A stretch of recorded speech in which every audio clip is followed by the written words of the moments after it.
நான் வந்ததுக்கு 2-3 காரணங்கள் இருக்கு. அதுல முதல் காரணம் நிச்சயமா தம்பிராமே அண்ணன் தான்.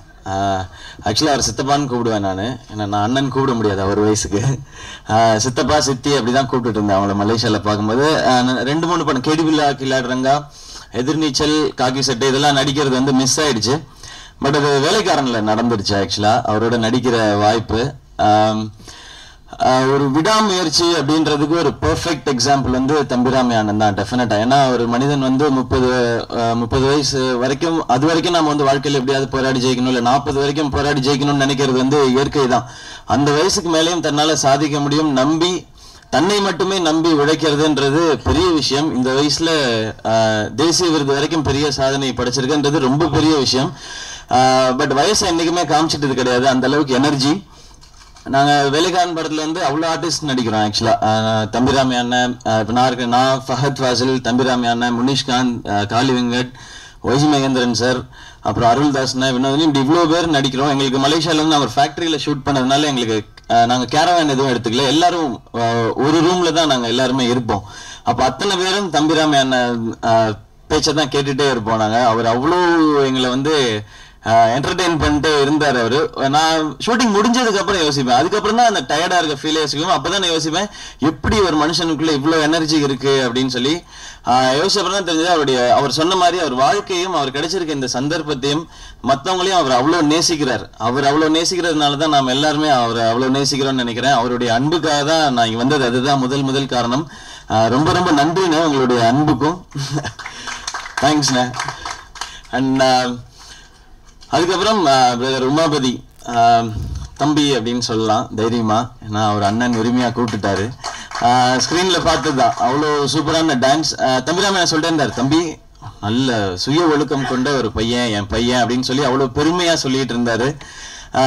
அது ஃபர்ஸ்ட் முக்கியம்னு நினைக்கிறேன் இங்க இந்த இண்டஸ்ட்ரியில இருக்கும்பொழுது நம்ம வெற்றிக்கு. தாண்டி டான்ஸ் வந்து எக்ஸ்ட்ராடினரியா இருக்கு. நான் மன்னங்குத்தி பறவையில வந்து இமான் அண்ணன் போட்ட டியூனுக்கு வந்து ஆட முடியல, நிறைய வருத்தப்பட்டிருக்கேன் நான். அந்த படம் வந்தப்ப ட்விட்டர்ல ஒருத்தர் வந்து ஒரு ட்வீட் போட்டிருந்தாரு, ஏன்பா தம்பி எக்ஸசைஸ் பண்ற, நல்ல பாட்டு தானே போடுறாங்க அப்படின்னு சொல்லி. எனக்கு ஒரு மாதிரி ஆயிடுச்சு, ஐயோ இமான் அண்ணா அனிருத்லாம் பயங்கரமான பாட்டா தராங்களே, நம்ம ஒரு முயற்சி பண்ணிடணுமே அப்படின்னு சொல்லி தான் சரி ஒவ்வொரு படமா ட்ரை பண்ண ஆரம்பிச்சேன். அப்படியே ஒவ்வொரு படமா கொஞ்சம் கொஞ்சமா பெட்டர் ஆகிட்டே வருது. பட் இவர் அப்படி இல்லை, ஒரு ஃபர்ஸ்ட் படத்துலேயே வந்து அவர் ஹைட்டுக்கு வந்து சில மூவ்ஸ்லாம் பண்ணும்போது ஹிருத்திக் ரோஷனோட மூவ்ஸ் மாதிரி இருக்குது. நான் சும்மா மேடைக்காக சொல்ல, உண்மையாவே சொல்றேன் என் பிரதர், வாழ்த்துக்கள் அதுக்கு. நீங்க இன்னும் நிறைய படங்கள் பண்ணும்போது டான்ஸ்ல இவர் அப்படின்றது வந்துடும். அண்ட் நீங்க சொன்ன ஆடியன்ஸ் கனெக்ட் அதெல்லாம் தெரியல. அது வந்து நீங்க என்ன சொன்னீங்க இல்லையா, ஏதோ ஒன்று பண்ணி ஏமாத்தின, ஸ்டெப்பு கரெக்டா வரலன்னா வேற ஏதாவது பண்ணி மேனேஜ் பண்ணிக்க வேண்டியதான். உங்களுக்கு ஸ்டெப்பு கரெக்டா வருது, அது நீங்க பண்ணிடுறீங்க. ஸோ உங்களுக்கு வந்து இது ரொம்ப முக்கியமான ஒரு ஸ்டேஜ். இந்த மேடை கிடைக்கிறதுக்கு நிறைய பேருக்கு ஆசையா இருக்கும். அது நிறைய பேருக்கு இந்த வாய்ப்புகள் கிடைக்கிறதுல அது உங்களுக்கு கிடைச்சிருக்கு. நீங்க அதை ஆரம்பிச்சிட்டீங்க அண்ட் நீங்க கடுமையா உழைக்கிறீங்க. உங்களுடைய பாடி பார்த்தாலே தெரியுது. ஜிம்முக்குலாம் போய் நிறைய ஒர்க் அவுட் பண்றீங்க. நான் எப்பயாவது போறது தான் ஜிம்முக்கு, 10 நாள் டிராஃபிக்னு போய் சொல்லிடுவேன், அது வேற விஷயம்.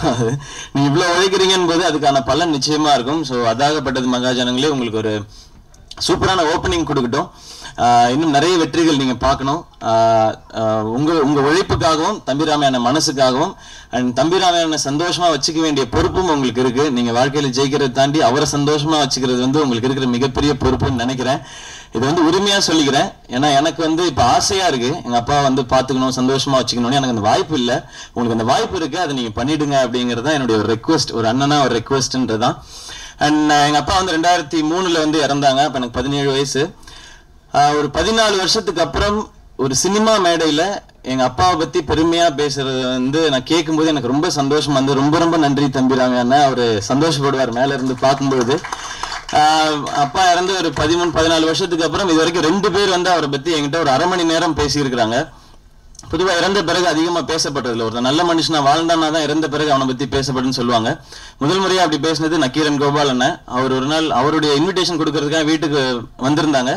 அப்ப அவங்களுக்கு தெரியாது நான் வந்து சுப்ரன் தாஸ் அவங்களுடைய பையன் சொல்லி, பிரதர் வந்துருங்க கல்யாணத்துக்கு அப்படின்னு சொல்லி திரும்பி பார்க்கும்போது போட்டோ பார்த்து கேட்டாங்க, நீங்க வந்து தாசன் பையனா அப்படின்னு கேட்டாங்க. எனக்கு ஷாக்கிங்காக இருந்தது. ஆமா அப்படின்னு சொல்லி, தம்பி எவ்வளோ பெரிய ஒரு மனிதரோட பையன் நீங்க அப்படின்னு சொல்லும்போது எனக்கு அவ்வளவு சந்தோஷமா இருந்தது. ஏன்னா அவ்வளோ பெரிய விஷயம். எங்கள் அப்பா அவ்வளோ சின்சியரான ஆஃபீஸர். பட் இதை நானே சொல்ல முடியல, எங்கள் அப்பா சூப்பர், எங்கள் அப்பா சூப்பர்னு. எங்கள் அப்பா சூப்பர்னு கேட்கணும்னு நான் நிறைய ஆசைப்பட்டிருக்கேன்.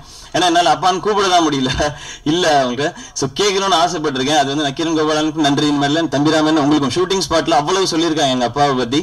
அதுவும் ஒரு இன்ஸ்பிரேஷன். நம்மளும் ஒரு மாதிரி இருக்கணும், நம்ம போனதுக்கு அப்புறம் யாராவது 2 பேராவது நம்மளை பற்றி பேசணுன்றது ஒரு பெரிய இன்ஸ்பிரேஷன். தேங்க்யூ தம்பிராமன். அதுக்கும் இந்த மேடையை நான் அதுக்கு பயன்படுத்திக்கிறேன். ரொம்ப ரொம்ப நன்றி. அது வீடே சந்தோஷப்படும் இன்னைக்கு நீங்க சொன்னதை கேட்டு.